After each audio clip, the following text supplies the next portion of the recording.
Okay.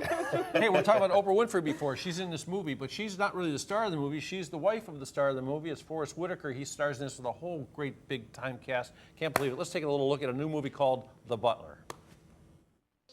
I'm Cecil Gaines. I'm the new butler. You hear nothing, you see nothing. You only serve. You know he got that job himself.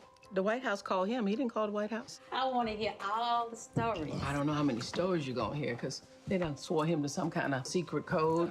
I'm so proud of you.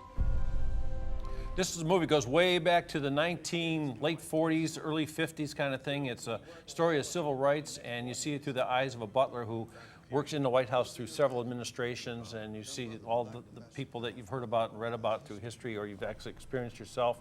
Terrific cameo roles in this, as you can see. Wow. Great stars in this movie. It's terrific. It was based on a magazine article or a newspaper article that came out about a butler that was in the White House, and it was expanded into this big, huge story. And I got to tell you, it is terrific. Got a chance to sit down with Oprah Winfrey, and we talked about The Butler.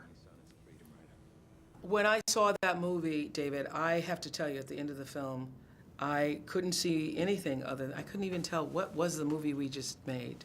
I certainly couldn't see myself, but the only thing I walked away from the first time and the second time, and still now, is the essence of the soul of that butler. And that, what Forrest was able to do through layers and layers and layers of subtlety, is to allow the viewer to see that butler's soul. Mm-hmm. You know, when he walks in and asks the administrator for that raise, and is turned down and has to walk back out of that. I mean, you can feel that in every fight. It's painful. You can feel that humiliation, but yet you can feel the dignity with which he moved out of the room. And I think what Forrest did, Lee Daniels did, and all of us together actually, allowed people to see the soul of this man, and through the soul of this man, that one story, you get to feel the spirit of the nation. Mm-hmm. Isn't that what you came out with? Definitely. Definitely.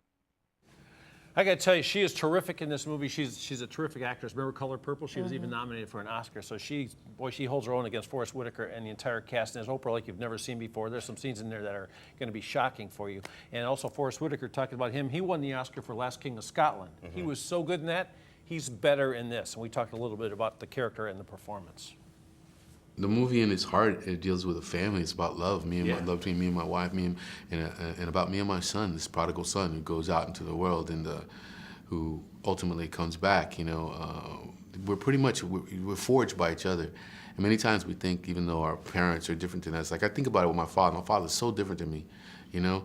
But my father worked 3 jobs, you know, and I realize now, you know, that I'm pretty much like my father in the sense of how much I work and how much he worked. Mm-hmm. I work so hard most of the time. I'm always working, you know, and it's very similar, you know, even though, and I think the same thing. And my son thinks he's very different than me.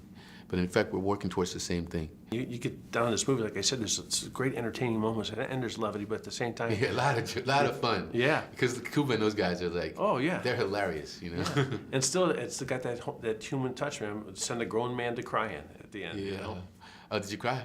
Well, I had to fight it. It's okay, it's okay. Thank you, man. Good to see you. Thanks a lot. Just tell how much fun it is talking to him. Yeah, he seemed like a cool dude. I loved him in King of Scotland. That was a great movie. He was so good. So you ever cry at movies, Jimmy? Oh, far too. I cried at Rugrats in Paris. So I'm the wrong person to ask. How about you? It's embarrassing. I'm a sap. I cried a lot of things. I'm sure. I got chills just from watching the previews there, so I'm sure I would bawl my eyes out. Well, talking to him is like, I was starting to tear up sometimes. It's crazy. I cheered up when you were talking to Oprah. She's a billionaire. Yeah. Here we go. That's what I heard. I heard that. Hey, so I talked to Terrence Howard, a guy from Cleveland. Yes, yes. Yeah, and it's a lot of fun. So we talked a little bit about that, you know, like different ages and all that kind of stuff, different look at the whole civil rights thing. This is what we had to talk about here. You know, I'm quite a bit older than you. Cleveland. No, I don't believe that.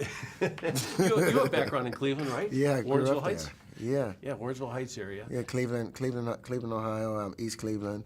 Yeah. You know, I actually grew up at 3200 Central right in Cleveland. Yeah, I was wondering, like I said, I'm a little bit older than you, and so many of these things I remember, you know, and they touch me personally.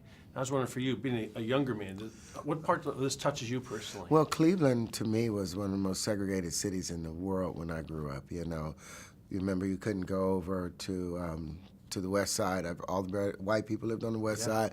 Black people lived on the east side. If you went over to Little Italy, you couldn't go there because that was just Italians. Even white people get beat up going over there to Murray Hill.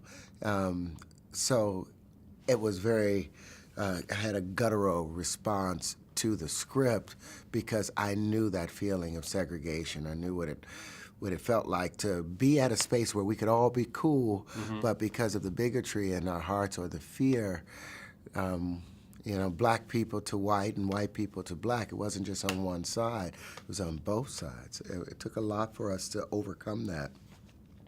So watching this movie, it drummed up a lot of those things, and you think about where we are today as a human race. We're in the Waldorf Astoria shooting this stuff. I'm a black man sitting here talking to an older white guy, and I'm being shown a certain amount of deference and honor, which would never have taken place 50 years ago, So we've grown, and Cool stuff. He's a guy you want to hear the whole interview. I mean, this guy is a heavy thinker, man. He's a good dude. Well, he's got that background he talked about with his dad and the Santa Claus line slaying everything. A lot of people don't know about that. That's a heavy story. Yeah.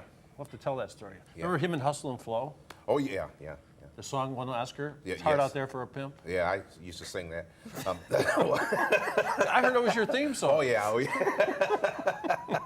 Oh, we had a good time with it. You guys have to see this movie. It's terrific. It opens next week. Alicia.